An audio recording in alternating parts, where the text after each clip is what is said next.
आज का top defence update. जैसा कि आप सभी जानते हैं कि इंडिया एमआरएफए के तहत 114 फाइटर जेट खरीदने वाली है। इसमें साब इंडिया अपना ग्रिपन ई फाइटर जेट को टॉप कंटेंडर बनाने में लगा है। साब इंडिया ने कहा कि अगर ग्रिपन ई सिलेक्ट होता है तो मेक इन इंडिया इनिशिएटिव के तहत इंडिया में ही इस फाइटर जेट को डेवलप करेंगे। साब ने यह भी कहा कि वो इंडियन मेड वेपन जैसे अस्त्रा missile, Rudram anti radiation missile और SAAW को भी अपने जेट में इंटीग्रेट करने के लिए तैयार है। इस इंटीग्रेशन को लेकर साब के सीनियर ऑफिसर ने बताया कि वेपन को इंटीग्रेट करना एक्चुअली सॉफ्टवेयर अपग्रेड का खेल है। साब के इंजीनियर इंडियन एयरफोर्स के aircraft and system testing establishment के साथ मिलकर काम करेंगे ताकि इंडियन वेपन सिस्टम को ग्रिपन ई पर बिना किसी रुकावट के डिप्लॉय कर सकेगी। साब के इस अप्रोच की वजह से ग्रिपन ई जेट को इंडियन एयरफोर्स का स्पेसिफिक ऑपरेशनल नीड्स के मुताबिक कस्टमाइज किया जा सकता है। इससे इंडियन एयरफोर्स अपने खुद के वेपन और टेक्नोलॉजी का इस्तेमाल करके ऑपरेशन में ज्यादा फ्रीडम और कंट्रोल रख सकेगी, जो लॉन्ग टर्म्स में इंडियन एयरफोर्स के लिए काफी बेनिफिशियल होगा। और जब बात आई साब के एडवांस रडार सिस्टम रावेन ESOS की, तो साब इंडिया ने यह भी क्लियर कर दिया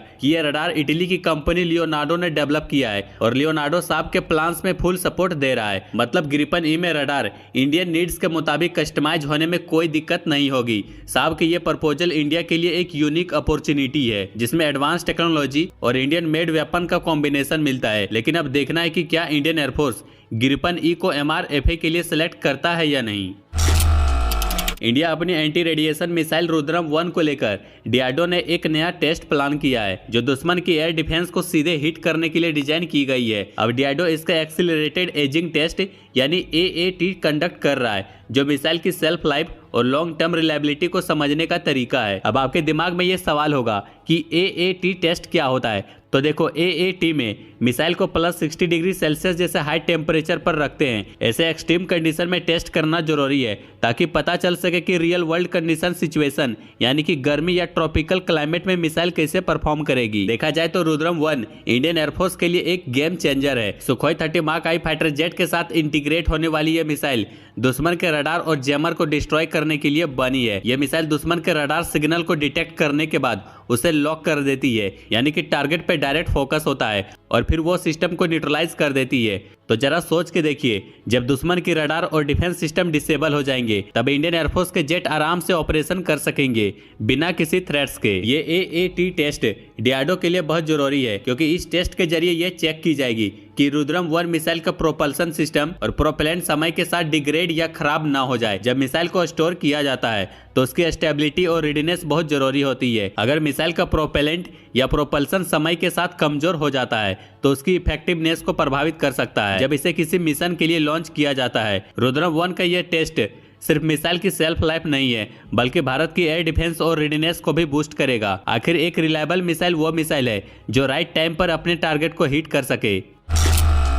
रशिया का 5th generation fighter jet Sukhoi 57 Falcon Zhuhai में एयर शो चाइना पर अपना जलवा दिखाने आया था। लेकिन जहां रशिया ने सोचा था कि ये जेट लोगों को इंप्रेस करेगा, वहां चाइनीज सोशल मीडिया पर यह अलग ही तरीके से वायरल हो गया है और वो भी नेगेटिव कमेंट्स के साथ। चाइनीज सोशल मीडिया यूजर्स ने सुखोई 57 की असेंबली क्वालिटी पर सवाल उठाया है। इसके क्लोज अप इमेजेज में जेट के फ्यूजलेज पैनल पर विजिबल बोल्ट्स और कुछ मिस अलाइंड सेक्शन भी दिखाई दिए, जो काफी लोग कह रहे हैं कि ये कमियां 5th जनरेशन स्टील्थ जेट के स्टैंडर्ड को मैच नहीं करते। यानी कि डायरेक्ट इनडायरेक्ट चाइनीज सुखोई 57 को चेंगडू J-20 के साथ कंपेयर कर रही है। चाइनीज मीडिया का कहना है कि J-20 में एकदम स्मूथ और परफेक्टली असेंबली है और ये सब चीजें सुखोई 57 में नहीं दिख रही है। इसी वजह से चाइनीज लोग ये मान रहे हैं कि क्राफ्टमैनशिप और टेक्नोलॉजी के केस में J-20 सुखोई 57 से बेटर है। और एक और इंटरेस्टिंग चीज जो यूजर्स ने नोटिस किया, रियर सेक्शन में अलग तरह के बॉल्स यूज हुई है जो फ्लिप्स, फ्लैट और हेक्सागोनल है। ये सब मिक्स देख के लोग कह रहे हैं कि सुखोई 57 का असेंबली प्रोसेस स्टैंडर्ड नहीं लगता है और ये क्वालिटी कंट्रोल पे सवाल उठा रहे हैं। सुखोई 57 का जुहाई शो में आना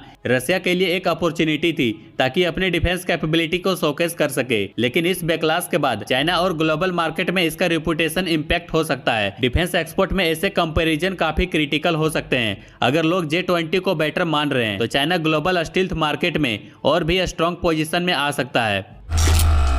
पाकिस्तान नेवी ने एक नया ship based ballistic missile test किया जिसे स्मैश कहा जा रहा है और इसकी रेंज 350 किलोमीटर है। इस मिसाइल का डिजाइन पाकिस्तान नेवी का अपना नहीं है बल्कि Chinese CM-401 anti ship ballistic missile पर बेस्ड है। ये मिसाइल पाकिस्तान की मैरीटाइम स्ट्राइक कैपेबिलिटी को एनहेंस करने के लिए बनाई गई है, खासतौर पर बड़े नेवल टारगेट को हिट करने के लिए। स्मैश मिसाइल जिसे P282 के नाम से भी जाना जाता है, CM401 ASBM से काफी मिलती जुलती है। CM401 को खासतौर पर बड़े और मीडियम साइज के शिप को टारगेट करने के लिए डिजाइन किया गया है। ये मिसाइल जब लॉन्च होती है तो ये स्पेस के करीब से जाती है, जिसे इंटरसेप्ट करना मुश्किल हो जाता है। इसकी स्पीड सुपरसोनिक है और इसके मैन्यूवरेबल पाथ की वजह से ये रडार और ट्रैकिंग सिस्टम को धोखा दे सकती है। जब ये मिसाइल अपने टारगेट के करीब आती है तो ये टॉप अटैक मोड में आती है, जिससे ये शिप के ऊपरी हिस्से को आसानी से हिट कर सकती है, जो ज्यादा आर्मर्ड नहीं होते हैं। ये सब फीचर स्मैश को एक एक्टिवली वेपन बनाती है, जो पाकिस्तान को मैरीटाइम कॉम्बैट में एक स्ट्रेटेजिक एडवांटेज देती है। इस मिसाइल की खास बात यह है कि अडेप्टिव लॉन्च प्लेटफॉर्म, यानी कि इसे अलग अलग शिप से लॉन्च किया जा सकता है। यह मिसाइल पाकिस्तान के रिसेंटली इंडक्ट किए गए फतह 2 क्लोज रेंज बैलिस्टिक मिसाइल जैसा ही लगता है, जिसका डिजाइन और फीचर्स भी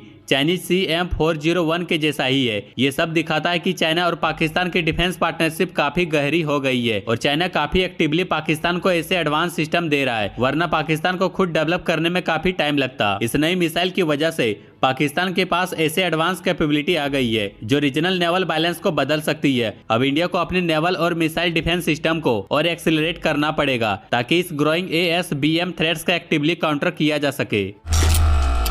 चाइना ने जोहाई एयर शो 2024 में अपने नए 5th generation fighter jet J-35A का ऑफिशियली इंट्रोड्यूस किया है। ये J-20 के बाद दूसरा 5th जनरेशन स्टील प्लेटफॉर्म है, जो दिखाता है कि China next generation fighter technology में कैसे तेजी से तरक्की कर रहा है। J-35A जो land based air force variant है, शुरू में चाइनीज नेवी के लिए तैयार किया गया था, अब एयर कॉम्बैट कैपेबिलिटी को बढ़ाने के लिए डिजाइन किया गया है। J-35 का असल नेवल वेरिएंट पिछले कुछ सालों से ऑपरेशनल है। इसके डिजाइन में सिग्निफिकेंट अपग्रेड्स किए गए हैं, जो इसे एक अजाइल और हाईली सर्वाइवेबल फाइटर बनाता है। J-35A के साथ कुछ नए मॉडिफिकेशन और टेक्नोलॉजिकल अपग्रेड्स भी आए हैं। सबसे पहले इसमें एक लूनर बर्ग लेंस शामिल किया गया है, जो रडार कैलिब्रेशन और ट्रेनिंग एक्सरसाइज में हेल्प करता है। ये लेंस कॉवेट मिशन के दौरान एयरक्राफ्ट के रडार सिग्नेचर को बढ़ाता है, जिससे इसे छुपकर काम करने में आसानी होती है। और J-35A के नए रेडॉम में से पायलट ट्यूब को हटा दिया गया है, जो इसकी स्टील कैपेबिलिटीज को बेहतर बनाता है। इससे रडार सिग्नेचर कम होता है, जो रडार को डिटेक्ट करना मुश्किल बनाता है। इसके अलावा redesign diverter less supersonic inlet radar cross section को कम करता है और इंजन में एयर फ्लो को इंप्रूव करता है। J-35A के डिजाइन में पोटेंशियल गन पॉड भी देखा गया है, जो इसे एयर टू एयर और ग्राउंड अटैक रोल्स में फ्लेक्सिबिलिटी देता है। इसके नए landing gear bay doors stealth को बेहतर बनाते हैं और ये एयरक्राफ्ट की ओवरऑल प्रोफाइल को स्ट्रीमलाइन करते हैं। ये इंप्रूवमेंट दिखाती है कि चाइना अपने मिलिट्री एविएशन कैपेबिलिटी को आगे बढ़ाने के लिए सीरियस है। J-35A अब नेवल एप्लीकेशन के अलावा कॉम्प्लेक्स मल्टी रोल ऑपरेशंस में भी इस्तेमाल किया जा सकता है। इंडिया के मिलिट्री मॉडर्नाइजेशन पर अपडेट्स के लिए बने रहिए। बाकी लाइक एंड सब्सक्राइब जरूर करें।